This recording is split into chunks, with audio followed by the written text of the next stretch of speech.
आज यहाँ पर पधारे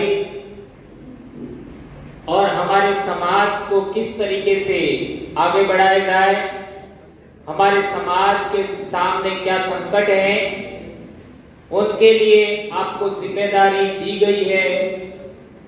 और उस जिम्मेदारी को समझने के लिए हम लोग जो समाज में काम करने वाले लोग हैं, उनको जो बात समझ में आई वो बातें आप लोगों को हम कहना भी चाहते हैं और आपके सहयोग से समाज को आगे बढ़ाना चाहते हैं। तो मैं आप लोगों के सामने एक बहुत महत्वपूर्ण बात कहना चाहता हूं। आज जितने भी पढ़े लिखे लोग हैं, जो दो प्रकार का आरक्षण लिया, एक आरक्षण है नौकरी का आरक्षण और एक आरक्षण है आपका राजनीति का आरक्षण। दो प्रकार का आरक्षण लिया और ये भी कह सकते हो कि पढ़ाई का भी आरक्षण होता है और प्रशिक्षण का भी आरक्षण होता है। लेकिन मैं दो की बात करना चाहूंगा कि हम लोग नौकरी कर रहे हैं, वो भी आरक्षण का लाभ लिया, और जो लोग राजनीति में जाते हैं वो भी आरक्षण का लाभ लेते हैं। वो उस आदमी का व्यक्तिगत लाभ नहीं है, वो समाज का लाभ है। और ये समाज का लाभ उनको इसलिए मिला, जो अभी परमार साहब गीत गा रहे थे, हमारे पूर्वजों ने, हमारे गवे की कुतियों ने जो लड़ाई लड़ी, उसकी वजह से यह अधिकार समाज को मिला। तो इसके लिए ये जो आरक्षण का लाभ है, उसके लिए जाति प्रमाण पत्र होता है और उस पर लिखा होता है जाति ओब्लिक समुदाय।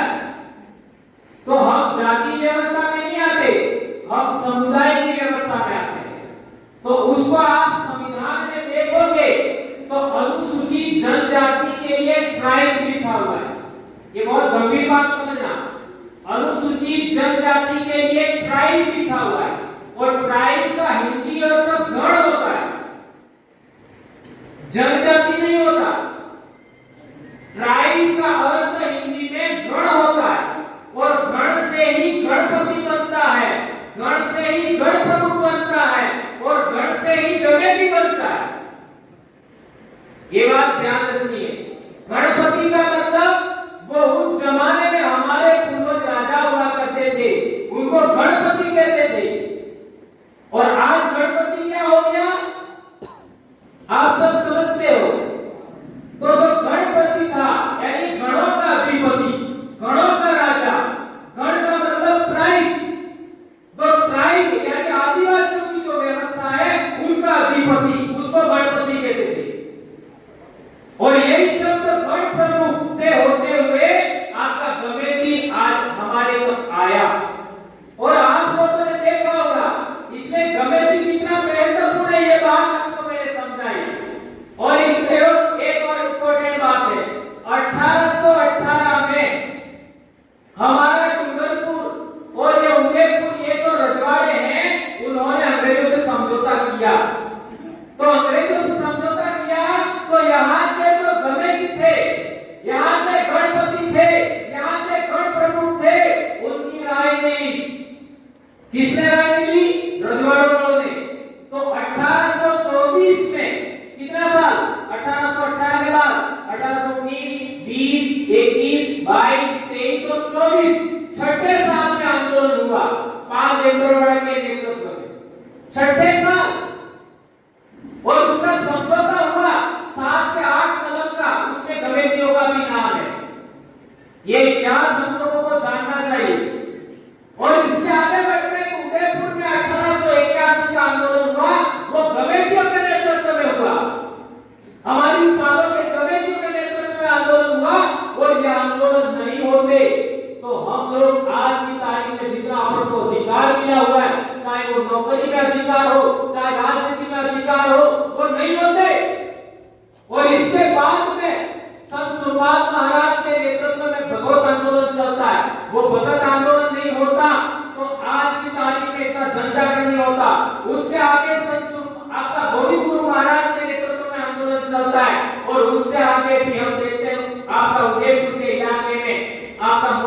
तेजावन के नेतृत्व में आंदोलन होता है और 3 बड़े नरसंहार ने झेले हमारे पूर्वजों ने। ये गमेटियों के नेतृत्व में आंदोलन शुरू हुआ था और संतों ने इसको पूरा किया और 3 बड़े नरसंहार झेले। नंबर 1 मानगढ़ और दूसरा पाल चितरिया और तीसरा आपका भूला वालोड़िया। और ये आंदोलन नहीं होते तो आज हमको ये जमीन का अधिकार है, ये जंगल का अधिकार है, ये जल का अधिकार है वो नहीं मिलता। ये हमारा इलाका आरक्षित है वो नहीं होता, हमको नौकरियों में आरक्षण है वो नहीं होता, हमको राजनीति में आरक्षण है वो नहीं होता, आपके सरपंच भी नहीं होते। और ये आज जितने भी राजनीति में लोग गए हैं सभी के सभी लोग समाज का हक अधिकार छीन रहे, खत्म कर रहे। तो हम लोगों ने हम उदयपुर में कार्यक्रम था पांच बलुआ में, तो वहां के कमेटियों ने हमको सलाह दिया कि हमारे यहाँ कोई भी कार्यक्रम होते हैं तो हमारे कमेटियों के नेतृत्व में होते हैं। पांच बलुआ की बात कर रहा हूं मैं। तो हम लोगों ने उनकी बात स्वीकार कर लिया, हम आगे किसी को बिठाते नहीं थे। जैसे हमारे साथ जितने भाई आते हैं उनको पता है मंच खाली होता है और सामने सब लोग बैठते हैं। तो उन्होंने सुझाव दिया कि हमारे यहाँ पर पहले कमेटियों के नेतृत्व में कार्यक्रम होता था तो हम लोगों ने उसको मान लिया और इसके बाद पांच सेवाली में भी कार्यक्रम हुआ, फिर पांच अपने डूंगरपुर में यहाँ भी कार्यक्रम हुआ अपने बस्ती में। वो तीसरा कार्यक्रम हमारे कमेटियों के नेतृत्व में हुआ और चौथा कार्यक्रम अपना मातुकाड़ा फिक्स था, लेकिन इतने बीच में दुर्घटना घट गई इसलिए वो हो नहीं पाया। ये बात हमने हमारे जो कमेटी है भाई ऐसा कहना अच्छा नहीं, मेरे दादा है बाबा है ऐसा कह सकते हैं, रमेश जी उनको भी कहा, अपने कमेटी साहब विजयपाल जी को भी कहा, सुंदर जी उनसे भी वार्तालाप हुआ, आपका राजमन जी और अपने ये जो साथी है इन सबसे सभी प्रभात साहब सभी वरिष्ठ लोगों से हमने आग्रह किया कि अपन को 3 बड़े काम करने, 3 बड़े, 3 का 4 हो जाए चलेगा। और हम लोगों को क्या करना है कि अब समाज के अंदर जितने कार्यक्रम होंगे वो कमेटियों के नेतृत्व में होंगे, नंबर 1। और दूसरी बात, जितने कार्यक्रम होंगे कमेटियों को सहयोग करेंगे भगत मेकोटवा। और तीसरा जो सेवानिवृत्त कर्मचारी हैं वो 3 लोगों को आगे हम बिठाएंगे, कमेटी, भगत मेकोटवा और सेवानिवृत्त कर्मचारी, और उनके नेतृत्व में अपन समाज का कार्यक्रम करेंगे, उनका सम्मान भी करेंगे, उनको माला भी पहनाएंगे, साफे भी बनवाएंगे, जो करना पड़े वो करेंगे। और इनको 3-4 बड़े कार्यक्रम अपन को देने हैं। नंबर 1 क्या कार्यक्रम देना है कि दिन डूबने के बाद कोई भी बच्चा अपने माँ बाप के घर के अलावा दूसरे घर नहीं सोए। कोई भी बच्चा दिन डूबने के बाद अपने माँ बाप के घर के अलावा दूसरे घर नहीं सोए। यदि ये होता है तो आज गोत्र में बच्चे बीमार कर रहे, ये बंद हो जाएगा, नंबर 1। दूसरा, बच्चे फांसी खा रहे हैं, बंद हो जाएगा, नंबर 2। और तीसरी बात कि रोड पर दिन डूबने के बाद पत्थरबाजी होती है वो भी रुक जाएगी। और दूसरा काम, जो बच्चे 12वीं क्लास से नीचे वाले बच्चे स्कूल टाइम के अंदर आपका मंदिरों में व्रत उपवास करके भटकते हैं, जो बच्चे दशा माता के नाम पर, आपका गरबा के नाम पर, अंबाजी यात्रा के नाम पर, कांवड़ यात्रा के नाम पर स्कूल से दूर हो रहे और पढ़ाई के लिए स्कूल में नहीं जा रहे, वो सोमवार के दिन तो आधी स्कूल होती है, कोई बच्चा स्कूल नहीं आता, आधे बच्चे नहीं आते। तो ये चीजों को कंट्रोल करने के लिए 20 साल से कम उम्र का बच्चा कोई व्रत उपवास नहीं करेगा, ये जिम्मेदारी भी 3 लोगों की होगी। ये हम लोग अभी निर्णय लिया। और यदि ऐसा होता है तो हमारे बच्चे आपका जो आरक्षण का लाभ है वो ले पाएंगे, पढ़ाई कर पाएंगे, नौकरी में जाएंगे। और तीसरा काम, 300 साल हो गए संत नामजी महाराज, संत सुरमाल महाराज, संत गोविंद गुरु महाराज, 300 साल हो गए। हमारे पूर्वजों ने आज तक हमारे समाज के अंदर दारू बंदीकरण होना चाहिए ये कहा, भक्तों ने कहा, कमेटियों ने कहा, सामाजिक कार्यकर्ताओं ने कहा, लेकिन सरकार द्वारा नियंत्रित जो लोग हैं, राजनीतिक लोग, वो घर घर पानी नहीं पहुंचाया, लेकिन चुनाव के टाइम घर घर बोतल पहुंचाते हैं। तो इन्होंने 300 सालों का हमारे संतों का आंदोलन तबाह किया, उसको खत्म करने के लिए और हमारे पूर्वजों की इच्छा के अनुरूप काम करने के लिए हम चाहते हैं कि हमारे गांव के अंदर जो भी कोई कानून बनाता है उसको रोका जाए। ठीक है, पूजा के लिए इस्तेमाल हो सकता है, हमारे पूर्वजों की रूढ़ी प्रथा है, लेकिन वो आपका व्यापार के लिए नहीं होना चाहिए। और शेड्यूल्ड एरिया के अंदर एक बोतल भी अंग्रेजी शराब नहीं बिकनी चाहिए, एक बोतल भी, कोई दुकान नहीं यहाँ खुलनी चाहिए। ये सरकार को हम पाबंद करें, सरकार को हम झुकने के लिए मजबूर करें। हमारे पूर्वजों ने अंग्रेजों को झुकाया है, ये वर्तमान सरकार कौन सी बड़ी बात है, उनको भी हम बात मनवा सकते। यदि ये 3 काम होंगे तो आज हमारी जवान महिलाएं विधवा हो रही है, रोडों पर एक्सीडेंट हो रहे, मोटरसाइकिल आपस में भिड़ रही है और जवान के जवान बच्चे मर रहे हैं, आपका मर्डर हो रहे, आत्महत्या हो रहे, बच्चे बाप को मार देते हैं, ऐसा भी हो रहा है, माँ बाप को भी पीट देते हैं। ये सब बीमारियों का इलाज हो सकता है। और ये 3 बड़े काम, ये 3 लोग जिम्मेदारी लेते हैं, अपन सब मिलकर काम करते हैं तो हमारा समाज है वो दूध के समान उजला हो जाएगा। ये हमारी सफेद पगड़ी है, ऐसा उजला हो जाएगा, आदर्श समाज बनेगा और हमारा समाज सबसे महान होगा। उसके आगे दूसरे लोग झुकेंगे, हमें दूसरों के आगे झुकने की जरूरत नहीं है। कल परसों हमारा नेताजी दूसरों के सामने झुके, ऐसा किसी को झुकने की आवश्यकता नहीं होगा, ऐसा मैं कहना चाहता हूं। हमारे पूर्वज ने संत गोविंद गुरु महाराज को कहा, क्या कहा? आप कौन थे के मोरे नमती के मोरे नामे, ये गोविंद गुरु महाराज को सवाल कहा।